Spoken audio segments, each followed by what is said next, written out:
Hi,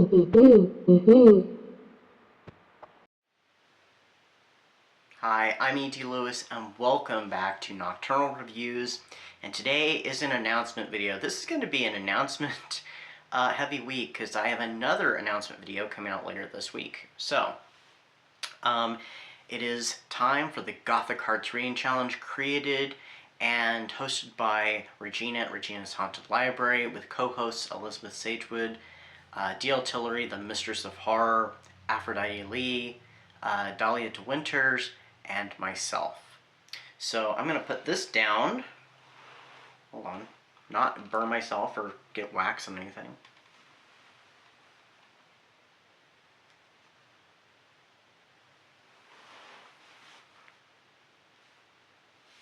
Okay. So, and you may notice I'm wearing the Barnabas ring. Of course, this is not a Dark Shadows review, but it will be pertinent. So, I am very excited about Gothic Hearts this year. I'm excited about it every year, really. It is one of the events that I look forward to year after year, and I'm so glad that it's continuing. There's some fun prompts, and it's very Wuthering Heights themed this year. As you know, the new Wuthering Heights movie is coming out, which I have recently read that the reason why it has quotation marks is because it's not a straightforward adaptation. It is more of a reinterpretation of Emily Bronte's. So it's not straightforward. It's not necessarily supposed to be a faithful adaptation. So it's just supposed to be, I'm guessing, maybe somewhat reminiscent, using the plot and characters to tell a slightly different story.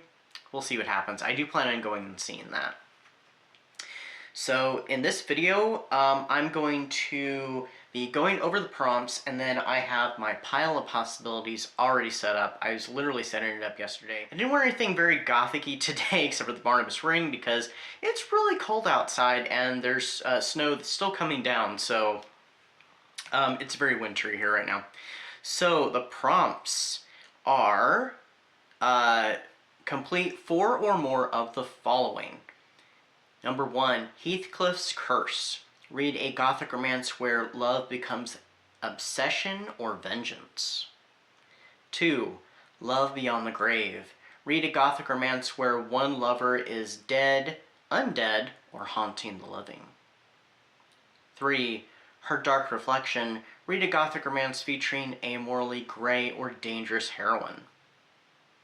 4, Letters Never Meant to Be Read. Read a Gothic romance told through letters, journals, confessions, or fragmented records.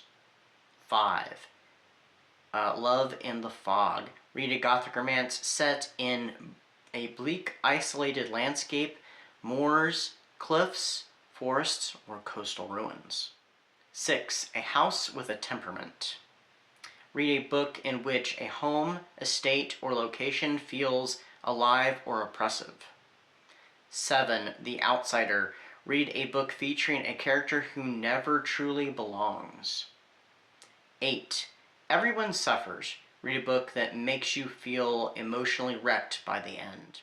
And then there are some optional activities, all of which are different than ones we've done in the past years. So the first one is Activity 1, The Weather Witness. This one has 2 different options. I'm not sure if it's a do this or do that, or a do this, that, or both. So I would leave that up to interpretation. Outside version, sit outside during rain, wind, fog, dusk, or overcast skies. Read a page or 2 from a Gothic romance and note how the weather mirrors the emotional tension of the story. Share a photo or a short written impression. Indoor version. Open a window, dim the lights, and play ambient storm or wind sounds. Read the same passage and write how the imagined weather changes the scene's mood.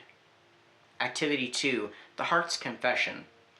Write a short Gothic love confession from the perspective of a doomed lover, a ghost, a villain, or someone who loves too deeply. Can be on a Gothic postcard you make or buy. Activity 3, A Love That Should Not Be. Watch a Gothic romance film where love defies reason, society, or morality. Examples: ghost lovers, doomed couples, forbidden bonds. Activity 4. Write an original epigraph inspired by Wuthering Heights energy. Rules: loose Gothic. 1 to 4 lines only. Can be poetry or prose. Can be a quote from a fictional diary, ghost, doomed lover, house. Should hint at obsession, longing, or ruin. And activity 5 is the Candle of Longing Gothic Hearts ritual to honor love that cannot survive untouched. Ritual.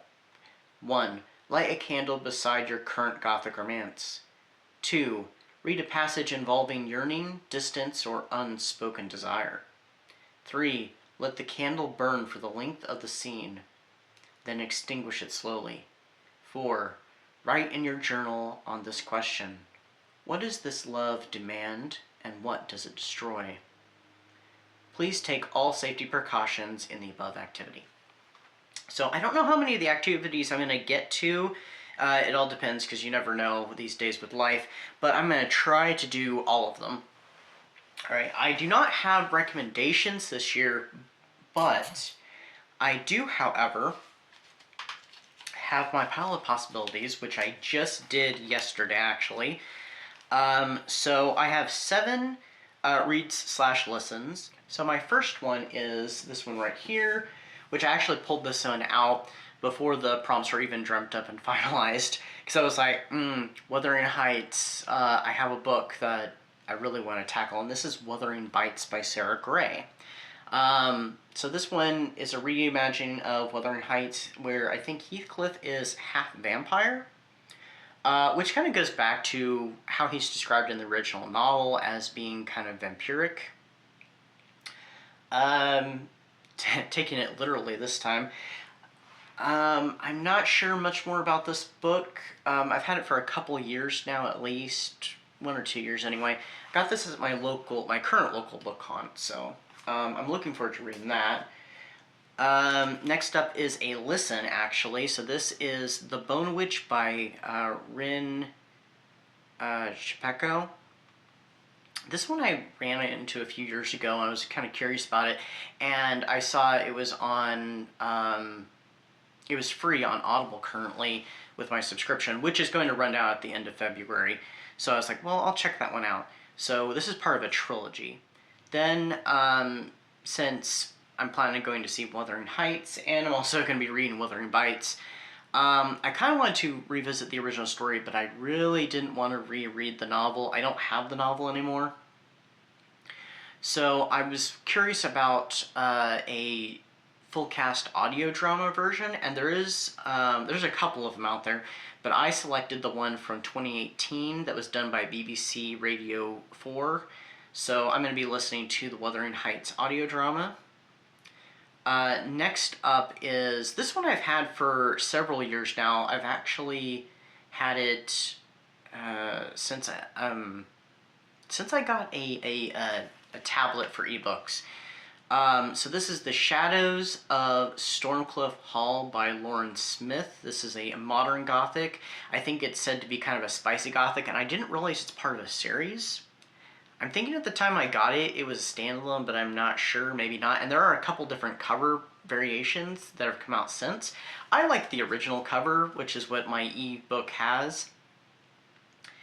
But there are 2 other more saucy ones, which I do like them too, but I prefer this original because it's much more atmospheric, and I have a tendency to like the first cover I'm introduced to. Not always, though. Next up, this one I actually started, I think, last year, but I never finished it. And this is perfect because this is Dark Shadows related. So this is the Night of Dark Shadows fan novelization by Joe Escobar. I actually learned about it on Terror at Collinwood, and it's available at Internet Archive. So, of course, Dark Shadows is turning 60 this year. Also, the film Night of Dark Shadows is turning 55. And last time I talked about the movie was during its 50th anniversary. So, yeah, I'm planning on hopefully getting to that. We'll see what happens. From what I did read of it, it's pretty good adaptation, and it includes stuff that was cut from the film. So next up, it would not be Gothic Hearts for me if I did not read, or at least put on my list anyway, a Marilyn Ross book. So here's another Dark Shadows book. I have it in a protected sleeve right now, and this is Barnabas Quentin and the Mummy's Curse. So I'm hoping to get to this year. I've heard that this is one of the really good ones in the series. Also, this will match another announcement video that I will be putting up later in the week. And finally, when Regina announced that the Gothic Hearts Reading Challenge would be returning in her little post here on YouTube, she used a very particular pulpy Gothic graphic, and I was like, ooh, I have that book. So I was like, I may have to read it finally, and this one I've had for a very long time, and that is Falcon's Island by Antonia Scott. It's one of the books in the Ravenswood Gothics, which I have several of. So I don't know much about this one except for on the back it does mention a governess is wanted, so perfect, very Gothic. Trapped in a dark night of superstition and terror. So gives me an opportunity to read an old classic pulpy Gothic, which I have lots of those. So yes, please. And will I get to all these books, these reads? Probably not. Do I want to get to all of them, sometime this year? Yes. So, and that's okay. I very much have a thing going forward that I'm going to probably limit what I read for pretty much any event that I partake in any way, shape, or form.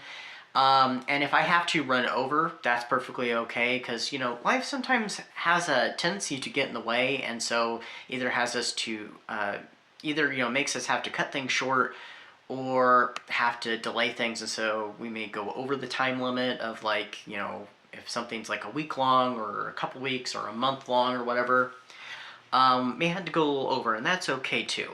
It's all for fun, so. And that may include also combining prompts, which I'm personally perfectly okay with. I even encourage it, that if you want to, go right ahead.